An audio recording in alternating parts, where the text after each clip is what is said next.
안녕하세요. 보상과 배상TV 장슬기 변호사입니다. 오늘은 교통사고 피해자분들이 가장 많이 놓치는 부분, 바로 합의 시점에 대한 말씀을 드리겠습니다. 언제 합의하느냐에 따라서 보상금액이 최대 3배까지 차이 날 수 있다는 사실 알고 계셨나요? 많은 피해자분들이 보험사의 조기 합의 제안에 응하고 나서야 자신이 받아야 할 금액보다 훨씬 적게 받았다는 사실을 알게 됩니다. 실제 사례를 통해서 왜 합의 시점이 중요한지를 설명드리겠습니다. 교통사고 합의는 크게 보험사랑 하는 민사합의와 가해자랑 하는 형사합의 두 가지로 나눌 수 있습니다. 이 둘은 완전히 별개의 문제이므로 각각에 대한 전략을 따로 세워야 됩니다. 보험사는 왜 항상 빠른 합의를 원할까요? 제가 여러 보험사 직원들에게 들은 바로는 담당자들이 인사고가의 조기 합의율이 중요한 평가 요소라고 합니다. 그래서 그들은 피해자에게 빠른 합의를 유도하는 것이죠.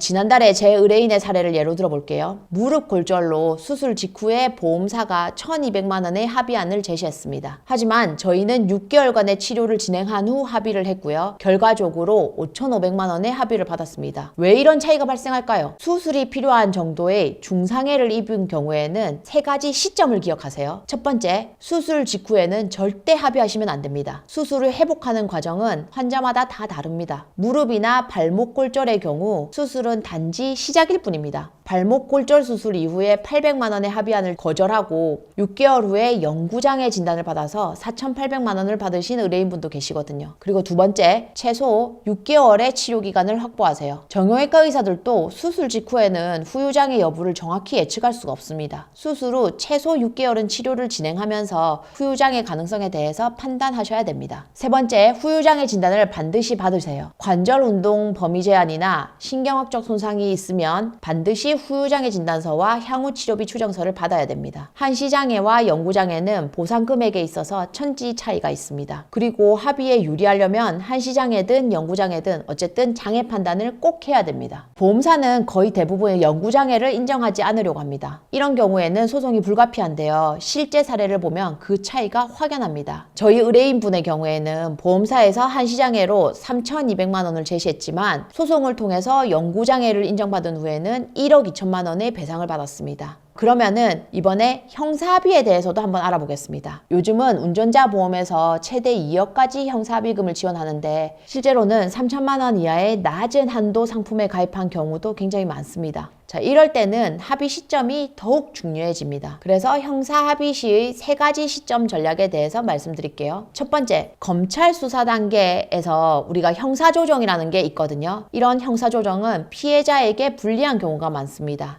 제 경험상 형사조정위원들은 사망사고에도 3,4천만 원 정도로 낮게 합의를 유도하는 경우가 있습니다. 어떤 사망사고에서 가해자는 형사조정에서는 자기가 4천만 원만 준비할 수 있다라고 말을 했는데 실제로 법원 단계에 갔더니 결국 6천만 원을 다 준비해서 형사합의가 이루어진 경우도 있습니다. 그리고 두 번째, 법원의 1차 공판 직후가 가장 합의율이 높고 피해자에게도 유리한 시점입니다. 법원에 공판을 진행했을 때 판사의 그런 엄중한 태도를 본 가해자가 합의 의지를 갖게 되는 때이기 때문입니다. 저희 의뢰인 중에서도 검찰 단계에서는 5천만 원의 제안을 거절했었는데 1차 공판 후에는 8천만 원에 합의한 사실이 있습니다. 세 번째는 판결 선고 전에 구속 가능성이 있는 경우에는 가해자 측은 합의금을 크게 올리는 경향이 있습니다. 근데 반면 그런 공탁제도 같은 거를 활용해서 구속을 면하게 되면은 오히려 합의금 협상이 어려워질 수 있습니다. 자, 이러한 경험을 바탕으로 피해자를 위한 3가지 전략을 말씀드리면요. 첫 번째, 중상해 합의는 최소 6개월 이후로 미루세요. 장애 여부가 확정된 후에 합의를 하는 것이 핵심입니다. 보험사의 초기 제안은 대부분 최종 합의금의 30-40% 수준에 불과하다고 생각하시면 됩니다. 두 번째, 영구장애 가능성이 있다면 소송을 준비하세요. 보험사는 영구장애를 인정하지 않으려 합니다. 소송을 통해서 신체 감정을 받게 되고 영구장애가 나오게 되면 합의금이 2-3배 상승하는 경우가 많습니다. 세 번째, 형사합의는 1차 공판 직후가 가장 유리합니다. 검찰 단계의 형사조정보다 법원 1차 공판 직후가 훨씬 높은 합의금을 기대할 수 있습니다. 자, 물론 모든 사고와 상황은 개인마다 다 다르기 때문에 이 조언이 100% 적용되지는 않습니다. 그러나 제가 수백 건의 교통사고 사건을 다루면서 얻은 경험으로는 합의 시점이 합의 금액을 좌우하는 데 가장 중요한 요소가 되는 것은 맞습니다.